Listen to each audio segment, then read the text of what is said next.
I'm Kris Hagan. For those who don't know, I've been a language coach for many years. In my career, I've taught a wide variety of people, from famous singers and radio presenters to doctors, uni students, and yes, even desperate housewives trying to find an English lover. I've finally decided to share my thoughts, tips and tricks with the world. Also check out my YouTube channel if you want to see my ugly mush. So let's kick off this podcast with a great jingle. Doesn't matter where you are, in the car or at the bar. Here for you comes in your ears, another word for thanks is cheers. Here's the new kid from the block, here for you around the clock, shining all his English tips. Kris is an anagram of risk. Kris, welcome back to English Uncovered. Welcome. And now, here she is again, this sexy, sultry.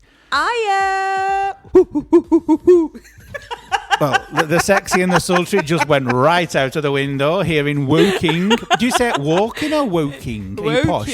Woking. Okay, so we'll talk about that in another episode. But yes. Who is Io? Off you go. Sell yourself. Not literally. As you know, I'm Io. I'm 5'4". I don't really know how to who I am. I'm just me. Nothing interesting about you. You got no hobbies. You don't have any passions in life. No. Nothing at all. Your passion in life is to be in this podcast. Basically, yeah. No, what are you an expert in? I don't think I don't know. Nothing. When you meet somebody for the first time, what's the first? The first thing you told me, I'm not going to repeat on here when we met. But what? You don't remember? I don't remember. No, it's probably best. What? Send me a private message, a DM, and I'll let you know.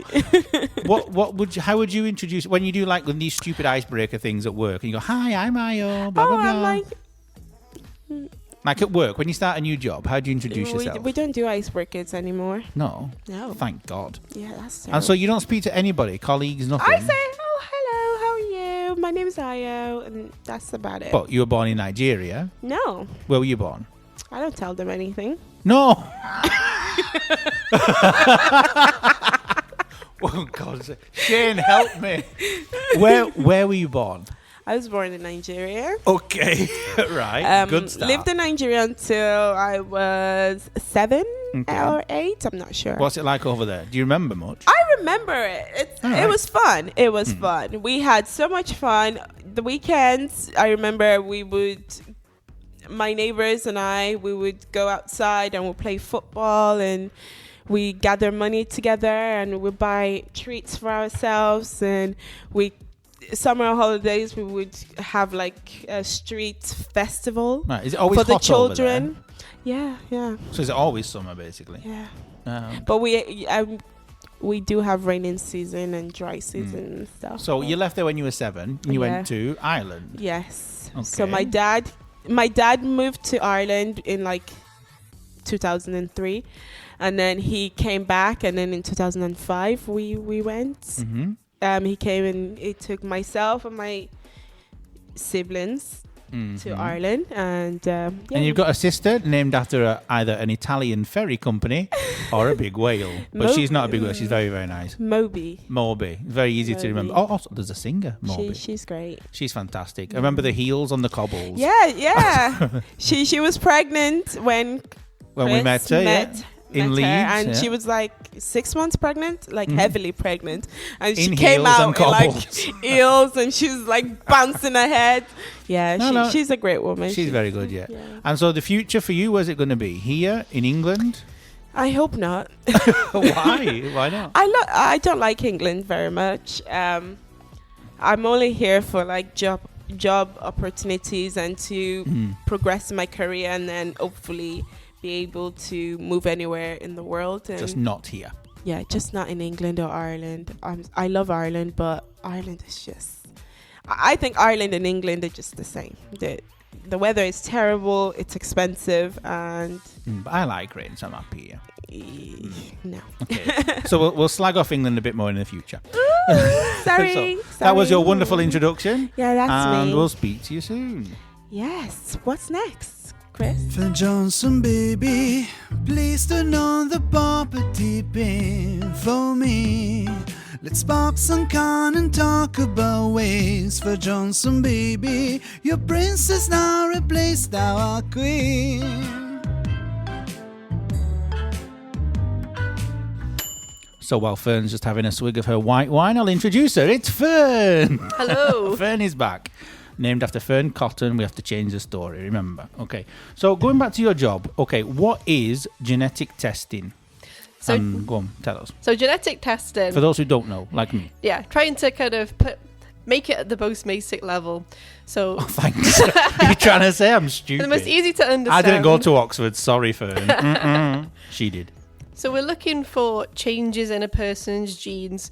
So we call these variants or mutants, and that's something that is wrong, where it shouldn't be, basically. So genes are wrong. Or a bit of the gene will be wrong. There'll just be one small thing in it that means it's not working properly. Right. So why is it important then? Why is this an important job? So the reason why it's important in healthcare is if there's something wrong with the gene, it's not working properly, then that can mean the person is not well. So they might have an illness that they've been born with and they have it their whole life. Or sometimes it can mean that they get a cancer earlier than most people would. So if we can find that the mutant that's caused that illness, then we might be able to help treat them. And so what do you actually do then on a daily basis? So I sit behind a computer most of the day. I don't do any of the lab work. So people in the lab will take blood samples and they'll process it. They'll get the DNA out of it. It's all the messy stuff. Yeah, all the messy stuff. So you're clean at the end of the day, basically. Basically, yeah. And then I do all the computer analysis, basically, that kind of gets the nice result at the end. The nice result, the clean result at the end. Yes. Right. Yeah. Okay, so what good things do you like about your job and what you do? It's something different every day. It's quite varied. So we do a lot of helping run testing services, but then there's a lot of helping develop new tests, working with other teams in my lab. I do a lot of training, a lot of kind of writing documentation, which doesn't sound very interesting, but I find it interesting. No, but it's better when you say you're a scientist. Yeah. In fact, people have been asking me while you've been here, well, what does she do? What does Fern know? She's a neuroscientist. No, I know you do something with things that spin around and DNA and stuff like that. So your job title is what? Remind us. Clinical scientist. Clinical scientist. Yeah. Clinical scientist in bioinformatics, genomics. Okay, then. Yes. Very good. So going from the complicated stuff that nobody understands. Okay, I've got a question from Roberta. Okay, so I asked a couple of people, just a few people. Send us in some questions to ask Fern. Okay. She said she's never been to Wales. If she goes to Wales for the first time, where should she visit? Which region should she start with? So I might be biased, but I think South Wales is a good place to start. Really? Why would you be biased? It's got a bit of everything. You know, you've got the Brecon Beacons, which is a national park, Where which you're is from. very beautiful. Yes, I'm from there. And you've got this lovely countryside and valleys. But then you're very close to Cardiff, which is the capital city of Wales. And that's a really nice city. There's a lot going on there. So I think you can also go to the beach as well. You can visit the seaside. Is it so there's hot? everything. No, no, it's not hot, but it's very nice. You can take a picture and use Photoshop to make it look sunnier. Maybe. Exactly. It'll look like you're in Spain. Look, it does it really. And what's Cardiff like then as a city? Is it better than Manchester? Is it bigger than what's it like? It's very small. You can walk from one end of it to the other, but it's nice. It's got castles. Well, it's got one castle. Castles is overselling it a bit.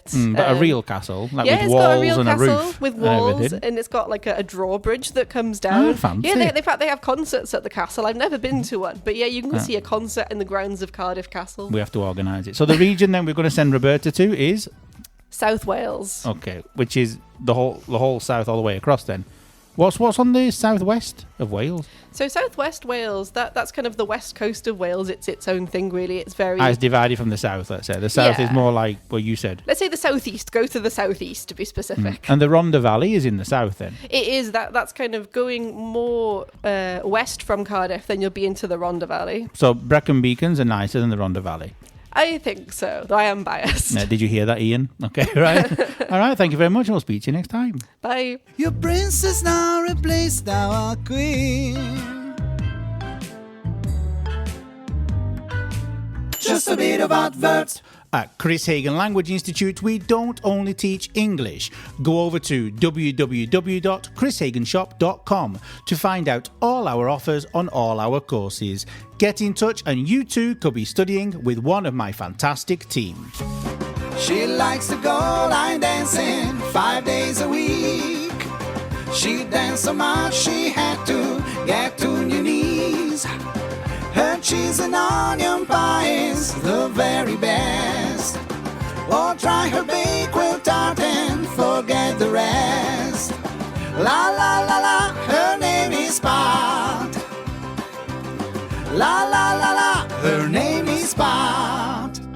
Hello, Kris. And today is the 1st of November. Now, the 1st of November for religious people is special because... It's All Saints' Day. And that's not the band. No. No, are you sure? No, it could be. A religious feast day. What's it for? What's it about? Well, it's I know you're not a religious expert, but no, you're religious, so no. explain what you know about it. Because I know nout. Growing up, because I went to a Catholic school, we had all the what we called holy days of obligation, which meant you had to go to holy days of obligation, okay, which meant the obligation was that you had to go to mass that day. Okay. Even though you'd probably get a day off school, you had to go to church first. You had to go to mass that day, and it's quite special because it's as it says, all saints. So a lot of people, we've heard of all the famous saints. Santa Claus. Well, St. Francis, St. Anthony, all the famous saints. Santa Claus is St. Nicholas, and you're not Santa Claus. Well, yeah, that's right. But so all the famous saints everyone's heard of. But everybody who's had somebody die, the parents, aunties, uncles, etc., we hope that they're in heaven. So all the people in heaven are actually saints. Really? Yeah. So my granddad isn't. He was a dick. Oh, well. I won't be beeping that either because I want people to hear. Well, if you can think of the good people, then, you would imagine that they're in heaven. So all those people are saints. So on that day, you're not only celebrating the saints that are very well known, like St. Bernadette, etc. You're also celebrating your family people, your family and friends that you've known. Is there a St. Pat? St. Patrick, of course. No, a female one. Well, no, but Are they all men saints? Oh no, because it's St. Bernadette. But so, in fact, you just said it. yeah, and St. Teresa. We used to go to St. Bernadette's line dance. I remember. Well, there you go. Isn't Halloween a wrong point of view from a Catholic point of view? Isn't wrong from a Catholic point of view? Well, yes, but because it's. Because it was Halloween the other day, and so we spoke about it last week. It just came to mind now. That's right. So because you're not supposed to celebrate Halloween as such because it's. But they're dead people. You're celebrating dead people. Yes, but it's. like I say, all I was told growing up really was that we shouldn't be celebrating Halloween. I think that was why we never, we never did really because it's like a bad thing, ghouls and witches, etc. So it's always been looked on as a bad thing. I'm not really sure why as such. I don't see any harm in kids putting a witch's ass on and dressing up in a costume and they're not killing anybody. That's my personal opinion. Whether because you're very opinionated. Also about Halloween. So All Saints. So today, for example, you went to church. You go to church. Yeah, that's right. Yeah, and every morning. Not every morning. No, every 1st of November, the morning. Yeah, that's right. Yeah, to celebrate the lives really of people. And the mass is different. How? No, well, it's no different from Sunday Mass, but except it's no different from Sunday Mass. No. Just the same as what you did 3 days ago, basically. Yeah. Okay. That's right. Yeah. Yeah. Okay, fine. So. Is that all you know about All Saints, or anything extra that you want to throw in there? Well, no, because we don't.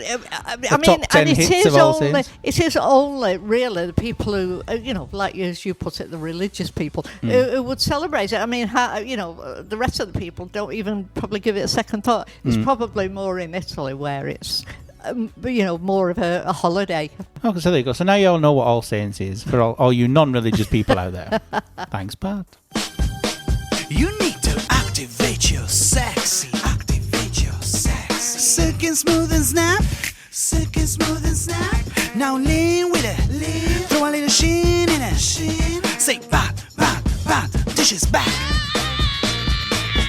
Okay, see you all next week. Bye.